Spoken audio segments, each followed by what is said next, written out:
हाँ भाई, तो क्या हाल है आप लोगों के, कैसे हैं आप लोग। मैं मयंक पारिक, आपका टीचर, आपका दोस्त, आपका मेंटर, फिर से आपके लिए एक वीडियो के साथ। तो आज आगे डिस्कस करेंगे लास्ट लेक्चर में आपको मैंने बता दिया था कि एडिशन रिएक्शंस होती है, सब्स्टिट्यूशन होती है, एलिमिनेशन होती है और आइसोमेराइजेशन होता है। उसके अंदर एडिशन में हमने इलेक्ट्रोफिलिक एडिशन को काफ़ी हद तक डिस्कस किया है। इसके साथ साथ जितनी भी पॉसिबिलिटी रिएक्शंस में थी हमने सारे रीजन डिस्कस कर लिए हैं। आज हम डिस्कस करने वाले हैं रेडिकल एडिशन, मतलब एडिशन का ये सेकंड पार्ट है जिसमें डिस्कस करेंगे रेडिकल एडिशन क्या होता है। ये लास्ट में हम डिस्कस कर चुके हैं। टाइप्स ऑफ रिएक्शंस में हमने डिस्कस किया था एडिशन, सब्स्टिट्यूशन, एलिमिनेशन, आइसोमेराइजेशन। इसके बाद मैंने आपको बता दिया था कि electrophilic free radical addition reaction, जिसको हम बोल देते हैं एंटी मार्कोनिकॉफ रिएक्शन भी बोलते हैं, क्योंकि जो मेजर क्वेश्चंस आते हैं वो फ्री रेडिकल एडिशन में एंटी मार्कोनिकॉफ रिएक्शन से आते हैं। देखिए, एक रिएक्शन आगे सामने लिखा है। इस प्रोपीन के साथ हमने पहले भी रिएक्शन किया है और रिएक्शन करने के बाद जब हमने इसी कंपाउंड के साथ अगर HBr लिया होता CCl4 में, तो मैंने आपको बताया था कि मार्क क्या कहता है कि इलेक्ट्रोफाइल को उस तरह से जोड़ना है कंपाउंड पे कि बनने वाला पॉजिटिव क्या हो, स्टेबल हो। एनसीईआरटी में स्टेटमेंट लिखा है कि electrophile attack at that carbon having more number of hydrogen atom already, जिस पर ज्यादा हाइड्रोजन है वहां पर अटैच होता है जाके। ठीक है, इसी चीज को ध्यान में रखते हुए हम प्रोडक्ट बनाते CH3CHBrCH3। ओके, एल्काइल हैलाइड बन रहा है 2 degree, second degree alkyl halide बनेगा। ये हमारा प्रोडक्ट होता। लेकिन अगर हमने पेरोक्साइड ले लिया, क्या ले लिया, पेरोक्साइड ले लिया, पेरोक्साइड की प्रेजेंस में ये Br टर्मिनल कार्बन पर आ गया, टर्मिनल कार्बन पर आ चुका है। ओके, समझ में आ रहा है। इसका मतलब क्या है, इसका मतलब ये है कि इस केस के रेस्पेक्ट में यहां पर सेकंड केस में, ठीक है, पेरोक्साइड में Br का अटैचमेंट कहीं और हुआ है जहां एक्सपेक्टेड नहीं था। इससे क्या समझ में आता है, इससे समझ में आ जाता है कि डेफिनेटली पेरोक्साइड का कोई रोल है जो रिएक्शन के मैकेनिज्म को शिफ्ट कर चुका है, कहां पर, कार्बोकेटाइन फॉर्मेशन से रेडिकल में। तो बेसिकली जो फ्री रेडिकल एडिशन रिएक्शन है इसमें हमारा RDS में रेडिकल फॉर्मेशन होता है। ध्यान से सुनिएगा, RDS की हम बात करें तो रेडिकल फॉर्मेशन इज RDS। तो जितना स्टेबल हमारा रेडिकल होगा उतनी रिएक्शन क्या होगी, फास्ट होगी। Stability of radical, stability of radical directly proportional to rate of reaction. समझ में आता है, stability of radical directly proportional to rate of reaction. Rate of reaction के डायरेक्टली प्रोपोर्शनल होगा स्टेबिलिटी रेडिकल। ये पूरा का पूरा एक रिएक्शन का मैकेनिज्म है जो रेडिकल की तरफ शिफ्ट हो चुका है। कैसे होता है, देखिए कुछ इंपॉर्टेंट पॉइंट डिस्कस करूंगा। सबसे पहले तो इनको पहले हम मैकेनिज्म की बात करते हैं। देखिए, हमने HBr के साथ लिया तो मार्कोनिकॉफ हुआ, अगर HBr पेरोक्साइड लिया तो एंटी मार्कोनिकॉफ हुआ। तो रिएक्शन में हुआ क्या होगा, कैसे रिएक्शन हुई है, चलिए डिस्कस करते हैं। सबसे पहले जो आपने पेरोक्साइड लिया है वो लाइट की प्रेजेंस में या फिर टेम्परेचर की प्रेजेंस में पेरोक्साइड क्या होता है, ब्रेक हो जाता है, टूट जाता है। ठीक है, और रेडिकल जनरेट करता है, RO डॉट जनरेट करता है। ये RO डॉट HBr बॉन्ड को इस डॉट से ये H, RO डॉट और H तो बन गया ROH और Br डॉट। समझ में आ गया, मतलब कि बेसिकली आपने अल्कोहल बनाया है और Br डॉट बनाया है, Br रेडिकल बनाया है। ये कंपाउंड बन चुका है, यहां पे पहुंच चुके हो आप। ठीक है, चलिए ये पहला पॉइंट हो चुका है। रेडिकल RO डॉट HBr के साथ रिएक्शन किया तो Br डॉट जनरेट कर लिया। अब ये आपके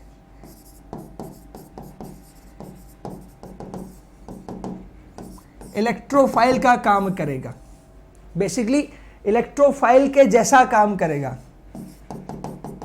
जहां पर पहले आप H प्लस का अटैक कर रहे थे, अब पहले अटैक कौन करेगा? Br डॉट करेगा। ठीक है, पेरोक्साइड ब्रेक हुआ, पेरोक्साइड ने HBr से H निकाला, alcohol, then Br dot electrophile जैसा काम करेगा।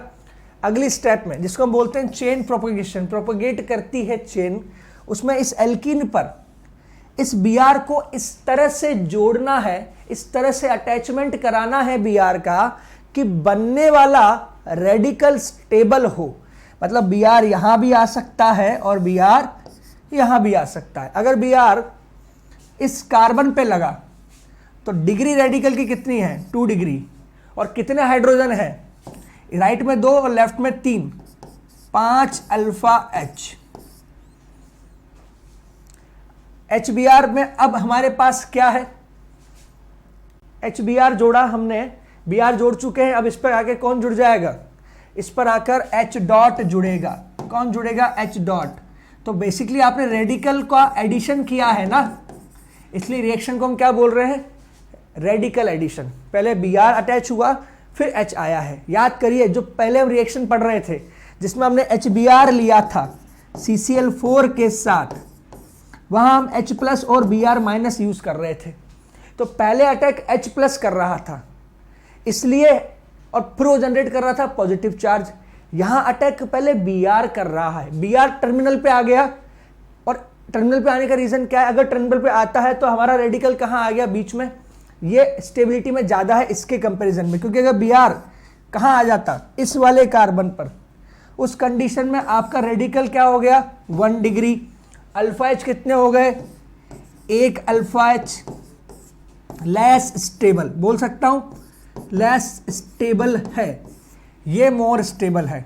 और जितना स्टेबिलिटी बढ़ रहा है, ध्यान से सुनिएगा, जितना स्टेबिलिटी बढ़ रहा है उतना रेट ऑफ रिएक्शन ज्यादा होगा। इसलिए ये वाला प्रोडक्ट इसके रेस्पेक्ट में मेजर काउंट होगा और ये क्या होगा? माइनर काउंट होगा।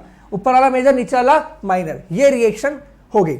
हमने पहले रेडिकल ऐड किया है, रेडिकल फॉर्मेशन किया है, इसलिए रिएक्शन का नाम क्या है? रेडिकल एडिशन है। रिएक्शन में बन रहा है रेडिकल। आरडीएस में तो स्टेबल, जितना स्टेबल हमारा रेडिकल होगा उतनी रेट ऑफ रिएक्शन क्या होगी? ज्यादा होगी। समझ में आ रहा है? ये दोनों का बेसिक डिफरेंस था। यहां हमने जो बनाया है वो माइनर है। अगर यही प्रोडक्ट HBr विद CCl4 लिया जाता तो मेजर काउंट होता है, जैसा हमने पहले देखा है। ठीक है, तो बेसिकली यहां पर Br कॉर्नर पे क्यों आ रहा है? क्योंकि Br अगर कॉर्नर पे आएगा तो बनने वाला रेडिकल ज्यादा स्टेबल होगा। इस कॉन्सेप्ट के साथ रेडिकल की स्टेबिलिटी को देखते हुए पहले Br का अटैक कराया गया है। ये स्टेप हो गया हमारा सेकंड। फिर लास्ट आता है चेन टर्मिनेशन। अब चेन टर्मिनेशन के बहुत सारे तरीके हैं। रेडिकल पे Br का अटैक, मतलब एक Br और जुड़ जाए, मतलब ये प्रोडक्ट भी बन सकता है। ठीक है, बेसिकली जो प्रोडक्ट हमको बनाना था वो तो यहाँ कंप्लीट हो चुका है। लेकिन आप बात करें पॉसिबिलिटीज की, तो पॉसिबिलिटीज में ये भी हो सकता है कि दूसरा भी Br आ जाए तो दोनों Br लग जाएंगे, दोनों रेडिकल आपस में डाइमराइज हो जाए। क्या हो जाए? डाइमराइज हो जाए, डाइमर बना ले, डाइमर फॉर्मेशन कर ले, तो ये भी बन जाएगा। दोनों Br फिर से मिल जाए और Br2 मॉलिक्यूल जनरेट कर ले, फिर से रिएक्शन बैकवर्ड, तो ये चेन टर्मिनेशन है। ठीक है, तो रिएक्शन का जो प्रोपगेशन वाला पार्ट है बेसिकली यही रिएक्शन का आरडीएस बता रहा है। आरडीएस स्टेप यही है हमारी। और इसमें क्या हो रहा है? इसमें बन रहा है रेडिकल, और रेडिकल जितना स्टेबल रिएक्शन उतनी फास्ट। एग्जांपल देखिएगा, HCl के साथ लिया है पेरोक्साइड और Cl कहां लगा है? बीच में आके। It is Markovnikov product, mark product. Okay, अब बोल सकते हो कि सर पेरोक्साइड यूज किया आपने तो एक्सपेक्टेड क्या था? एक्सपेक्टेड प्रोडक्ट था हमारा ये वाला CH3 CH CH2, ये हमारा एक्सपेक्टेड था। लेकिन एक्चुअल प्रोडक्ट कौन सा है? ये वाला। तो इसका मतलब ये हुआ कि HCl की केस में पेरोक्साइड इफेक्ट काम नहीं कर रहा। ऐसा क्यों? पीछे आ जाते हैं वापस से, उन पॉइंट्स को हम डिस्कस करेंगे जिसको हमने अभी स्किप किया था।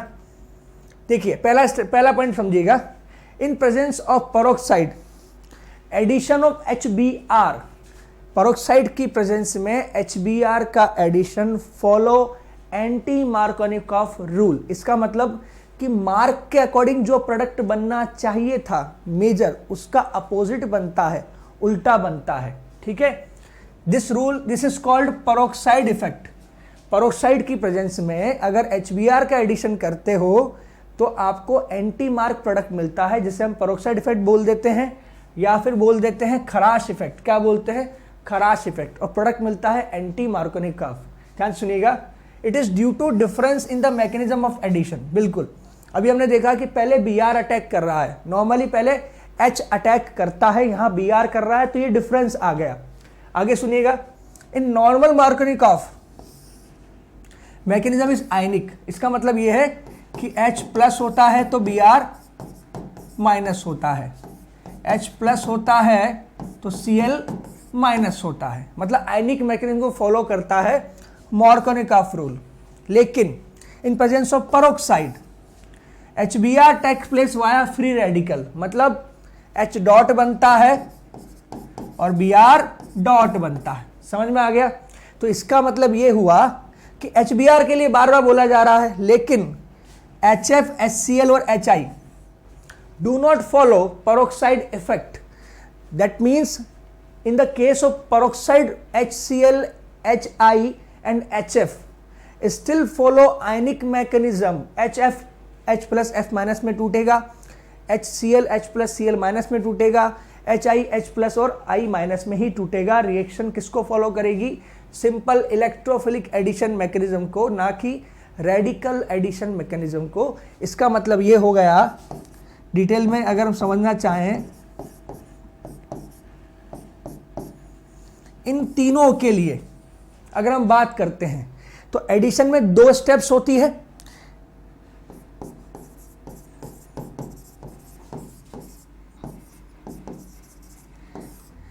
HF, HCl, HI के केस में दोनों स्टेप में से एक स्टेप एंडोथर्मिक होती है, एटलीस्ट 1 स्टेप। ध्यान से सुनिएगा, एटलीस्ट 1 स्टेप इज एंडोथर्मिक। सिर्फ और सिर्फ किस में? HBr में। HBr के केस में दोनों स्टेप कैसी होती है? एक्सोथर्मिक होती है। इसलिए HF, HCl और HI पेरोक्साइड इफेक्ट शो नहीं करते। मतलब ये किसको फॉलो करेंगे? इलेक्ट्रोफिलिक एडिशन को ही फॉलो करेंगे, आयनिक मैकेनिज्म से ही ये टूटेगा। ये बेसिकली हमारा फंडा यहां से आता है। Peroxide effect is not observed in case of HF, HCl और HI। अगले ध्यान से सुनिए, एडिशन मैकेनिज्म की बात करें तो रेडिकल एडिशन होगा HBr में, सिर्फ पेरोक्साइड कहां होगा? HBr में होगा। चलिए आगे बढ़ते हैं। उसके अकॉर्डिंग अगर देखा जाए तो यहां पर HCl विथ पेरोक्साइड के केस में भी आपको मिलने वाला H प्लस और Cl माइनस है। ये आपका इलेक्ट्रोफाइल है और ये फर्स्ट अटैक करेगा एट एल्कीन। इसलिए रिएक्शन क्या फॉलो कर रही है? रिएक्शन फॉलो कर रही है बेसिकली यहां पर मार्कोनिकॉफ रूल। क्यों? H प्लस पहले अटैक करेगा, पॉजिटिव जनरेट करेगा इस कार्बन पर, जिस पर आगे कौन अटैक होगा? Cl माइनस का अटैक होगा, Cl बीच में आ जाएगा। तो HCl, HF, HI में रिएक्शन नहीं करानी हमें पेरोक्साइड इफेक्ट के अकॉर्डिंग। ओके, चलिए कुछ एग्जांपल के साथ बात करते हैं।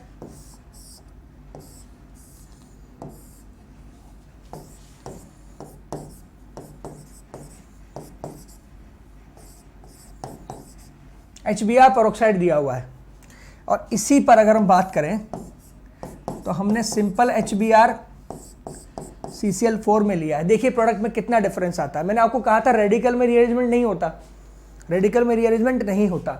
अगर HBr लेते हो तो एंटी मार्कोनिक का प्रोडक्ट बनाते हो, मतलब इस केस में प्रोडक्ट बनता है Br यहां, H यहां, एंटी मार्क। HBr के साथ CCl4 ले लिया, इस कंडीशन में Br यहां लगेगा। अब ऐसा क्यों? ध्यान से सुनिएगा। सबसे पहले तो H प्लस का अटैक, ठीक है, H प्लस का अटैक जब कराएंगे आप तो आप अटैक यहां करेंगे ताकि पॉजिटिव चार्ज यहां बन जाए। ये 2 डिग्री है, क्या है, इसका मतलब ये H शिफ्ट करेगा इधर की तरफ। उसके बाद यहां से निकल के आपका पॉजिटिव चार्ज कहां चला जाएगा,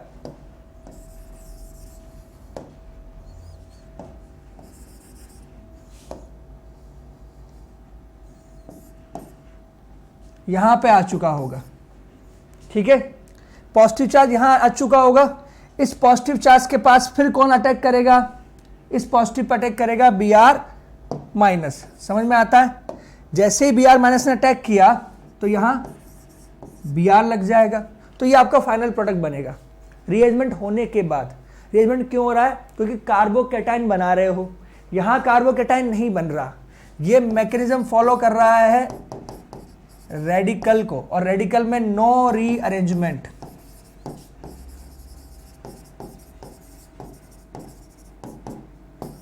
रीअरेंजमेंट कहां होता है, सिर्फ और सिर्फ कार्बोकैटायन के केस में। ये एग्जांपल हो गया। एग्जांपल और देखिए, symmetrical alkene do not show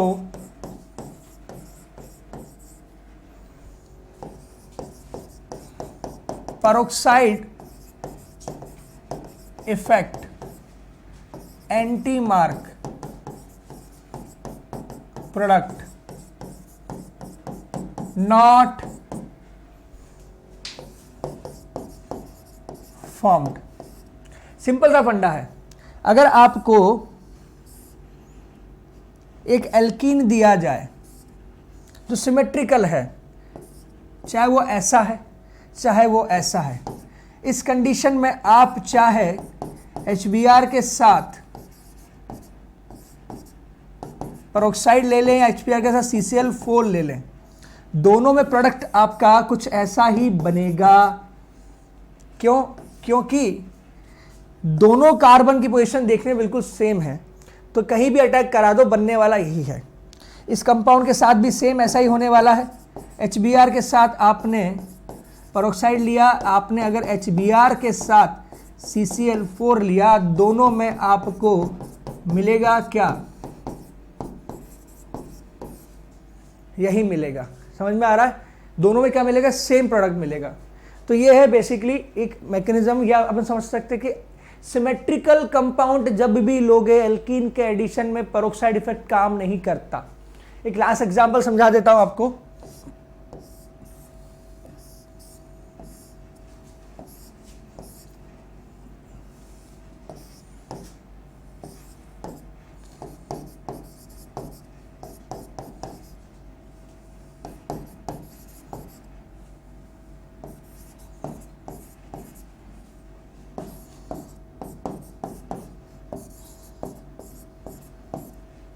HBr CCl4, Br वहां जोड़ोगे जहां पॉजिटिव चार्ज स्टेबल बनेगा, मतलब H प्लस का अटैक यहां कराओ ताकि पॉजिटिव चार्ज 3 डिग्री पे बने, और Br लगा दो वहां पर। सिंपल प्रोडक्ट है, ठीक है, यहां Br आ जाएगा। Br के साथ पेरोक्साइड लिया है तो पहले Br डॉट अटैक करेगा, Br पहले जाएगा तो Br कहां अटैक करेगा, यहां, जिससे बनने वाला रेडिकल क्या बने स्टेबल। तो अपने आप Br कहां आ गया, कॉर्नर पर आ गया, एंटी बन गया। ठीक है, लेकिन पेरोक्साइड, नो पेरोक्साइड,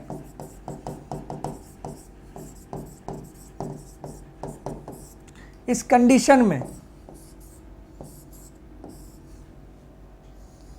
अभी भी Cl वहीं आएगा जहां बिना पेरोक्साइड के आता था, मतलब पेरोक्साइड फिर काम नहीं करता। आप H डॉट और Cl डॉट जनरेट नहीं करते, जनरेट कर ही नहीं सकते। ठीक है, तो ये फाइनल प्रोडक्ट है। HCl के केस में पेरोक्साइड फिर काम नहीं करता, HBr में करता है। और अगर HCl लिया है आपने, HBr के साथ CCl4 लिया है, तो आप रीअरेंजमेंट कराने के बाद प्रोडक्ट बनाते हो। अगर आपने पेरोक्साइड लिया है तो आप पहली बार में ही जो प्रोडक्ट बन गया वो बन गया, आगे नहीं जाना। ठीक है, तो ये आज का लेक्चर था जिसमें मैं आपको बताया कि पेरोक्साइड इफेक्ट क्या होता है, कहाँ काम करता है, कहाँ काम नहीं करता, और दोनों के प्रोडक्ट फॉर्मेशन में डिफरेंस क्या है। आगे के वीडियो के लिए कंटिन्यू ट्यून अप रहे हमारे चैनल के साथ, मिलते रहिए हमें इसी प्लेटफॉर्म पर। Like share comment and subscribe करना ना भूलें आप लोग।